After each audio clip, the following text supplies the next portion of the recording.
Hello दोस्तों, स्वागत है आप सभी का आज़ाद ग्रुप ऑफ एजुकेशन में। जैसा कि आप सभी जानते हैं, इस वीडियो सीरीज के अंतर्गत हम बात करते हैं जो पूरे वीक में जो हमने कम्युनिटी पोस्ट पर क्वेश्चंस देखे थे उनके आंसर्स के बारे में। बहुत ज़्यादा चर्चा परिचर्चा हम यहाँ पर नहीं करते हैं। हम यहाँ पर सीधा जो क्वेश्चंस आपको दिए गए थे उनका आंसर देखते हैं और उसका आंसर फाइंड करने की कोशिश करते हैं। तो आइए शुरू करते हैं। हमारा पहला क्वेश्चन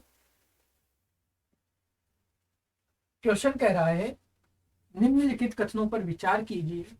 अल्पसंख्यक कार्य मंत्रालय द्वारा प्रधानमंत्री कौशल को काम कार्यक्रम अल्प अल्पसंख्यक विकास मंत्रालय के द्वारा एक कार्यक्रम चलाया जाता रहा है जिसका नाम है प्रधानमंत्री कौशल को काम कार्यक्रम।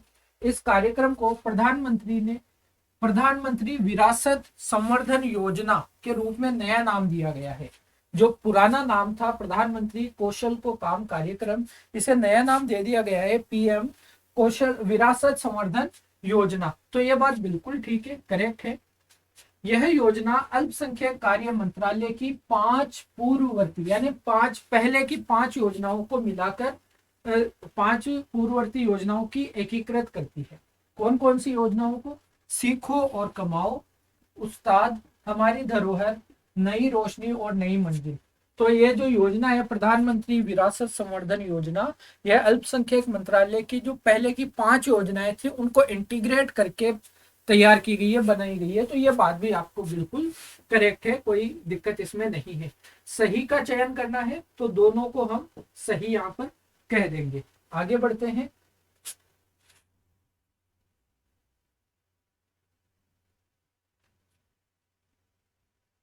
Open network for digital commerce ONDC के संदर्भ में निम्नलिखित कथनों पर विचार कीजिए।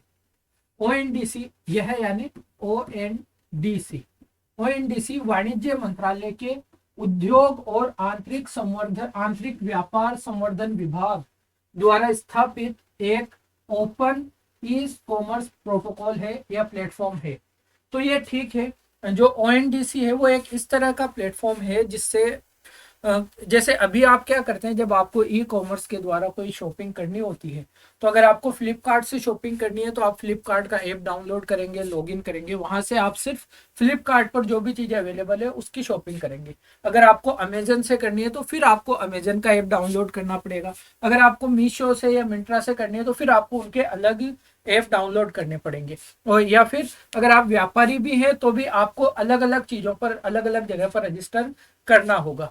इंडियन गवर्नमेंट का यह उद्देश्य है कि इस तरह से क्या होता है, इन बड़े प्लेटफॉर्म्स पर बड़े व्यापारियों को ही ज्यादा मौका मिल पाता है क्योंकि उनके पास पैसा ज्यादा होता है तो वह अपने पैसे के थ्रू अपनी पहचान को वहां पर ज्यादा शो कर पाते हैं। लेकिन छोटे व्यापारियों को इससे नुकसान हो जाता है। तो सरकार का एक इस तरह का इरादा है कि एक ओपन नेटवर्क बनाया जाए, एक ओपन प्लेटफॉर्म बनाया जाए जहां से सभी को समान पहुंच मिले और सभी उस ओपन प्लेटफॉर्म से सभी एक ही जगह से हर प्लेटफॉर्म पर जो उपलब्ध चीजें हैं उनको खरीद सके या बेच सके। तो ये बिल्कुल एक ठीक बात है। वाणिज्य मंत्रालय के उद्योग और आंतरिक व्यापार संवर्धन विभाग ने यह प्रोटोकॉल या प्लेटफॉर्म शुरू किया है। इसका उद्देश्य क्या है? इसका उद्देश्य ई कॉमर्स के लोकतांत्रिकरण यानी सभी की पहुंच बन सके, कोई कुछ जो ज्यादा पैसे वाले उद्योग हैं सिर्फ वही उन पर कब्जा ना करें, और विकेंद्रीकरण सभी तक पहुंच के माध्यम से छोटे और मध्यम उद्योगों के साथ साथ स्थानीय व्यवसायियों के लिए समावेशिता एवं पहुंच प्रदान करना है। बिल्कुल करेक्ट बात है, यह इसका उद्देश्य है। तो आपसे क्या पूछा है? सही पूछा है और इस बार भी दोनों के दोनों ऑप्शन आपके सही है। आगे बढ़ जाते हैं अगले क्वेश्चन की तरफ।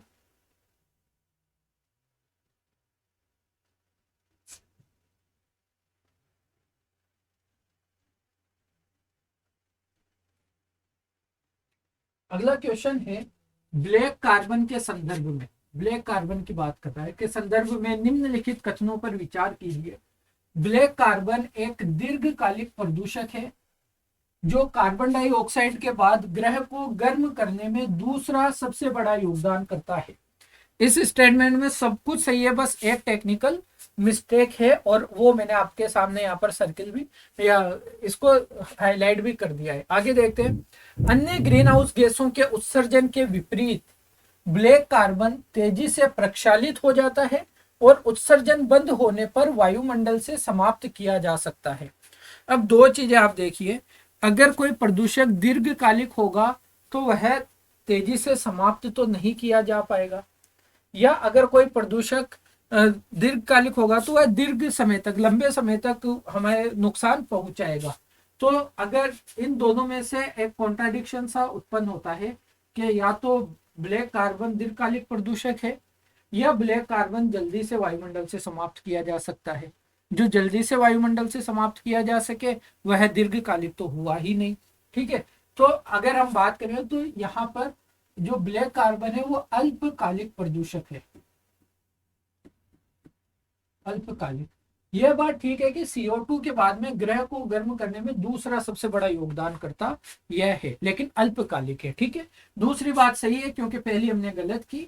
जो दूसरी ग्रीन हाउस गैसेज हैं उनका उत्सर्जन फैलता भी धीमे धीमे है और उसका प्रभाव भी लंबे समय तक रहता है। ब्लैक कार्बन का फैल भी बहुत ज्यादा जल्दी जाता है, और जब अगर उत्सर्जन पॉइंट बंद कर दिया गया, उत्सर्जन बंद कर दिया गया तो वह समाप्त भी किया जा सकता है। ठीक बात है, पहला गलत है, दूसरा सही है।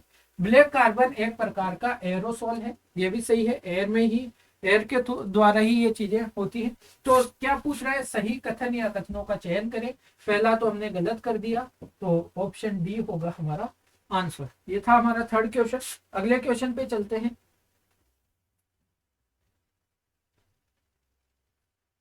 जैव विविधता पर संयुक्त राष्ट्र अभिसमय यानी UNCBD के संदर्भ में निम्नलिखित कथनों पर विचार करें। 1993 में आई थी UNCBD, आपको पता होना चाहिए, जैव विविधता के संरक्षण को लेकर। ओके, हाल ही में UNCBD के पक्षकारों के 15वें सम्मेलन में कुनमिंग मॉन्ट्रियल वैश्विक जैव विविधता फ्रेमवर्क को अपनाया गया है।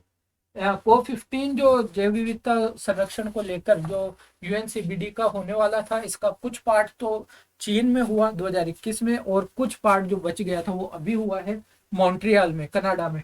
ठीक है, तो कुनमिंग मॉन्ट्रियल वैश्विक जैव विविधता फ्रेमवर्क को इसके अंतर्गत अपनाया गया है। बिल्कुल सही बात है, कुछ गलत इसमें नहीं है। UNCBD जैव विविधता संरक्षण के लिए कानूनी रूप से बाध्यकारी संधि है।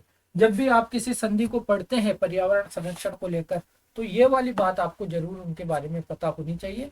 UNCBD बिल्कुल एक कानूनी रूप से बाध्यकारी संधि है, तो इसको भी हम सही करेंगे। भारत में UNCBD के प्रावधानों को प्रभावी बनाने के लिए, UNCBD का मतलब जैव विविधता संरक्षण को लेकर के लिए जैव विविधता अधिनियम 2002 अधिनियमित किया गया है। तो ये तो बात आपको पता होगी ही, ठीक है, होनी ही चाहिए।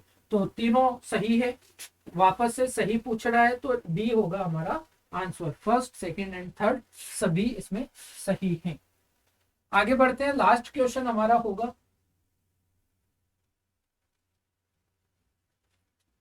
क्वेश्चन है, निम्नलिखित कथनों पर विचार करें। राष्ट्रीय गोकुल मिशन को दिसंबर 2014 से देशी गो जातीय नस्लों के विकास और संरक्षण के लिए लागू किया जा रहा है। 2014 से एक प्रोग्राम चलाया जा रहा है, एक मिशन, राष्ट्रीय गोकुल मिशन, ताकि जो देशी गो जातीय नस्लें हैं उनके संरक्षण को लेकर काम किया जा सके। बिल्कुल करेक्ट बात है, कोई दिक्कत नहीं है इसमें। मत्स्य पालन, पशुपालन, यहाँ पर कोमा आएगा, मत्स्य पालन, पशुपालन और डेयरी मंत्रालय इस मिशन हेतु नोडल मंत्रालय है।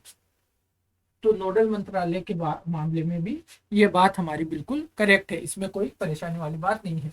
सही का चयन करना है, दोनों सही है, ऑप्शन सी होगा हमारा आंसर। तो ये थे हमारे पिछले वीक में, इस वीक में जो भी पूछा गया 5 क्वेश्चन कम्युनिटी सेक्शन पर। अगर आपको ये क्वेश्चन ठीक लगते हैं, आप इसका आंसर करते हैं, तो ये वीडियो आपके लिए होना चाहिए। और जब आप आंसर करते हैं और गलत होता है या सही होता है तो उस पर्टिकुलर टॉपिक को जाके गूगल भी किया करें, ताकि क्या होगा, आप एक 5 दिन में आप 5 अलग अलग महत्वपूर्ण टॉपिक्स अपने नोट्स में समायोजित कर लेते हैं और उससे आपकी तैयारी आपको पता भी नहीं चलता बेहतर होती हुई नजर आती है। तो ये था हमारा आज का डिस्कशन, इसको यहीं रखेंगे, इसी तरह से अगले वीक मिलेंगे अगले क्वेश्चंस को लेकर। तो अपना ख्याल रखिए, धन्यवाद।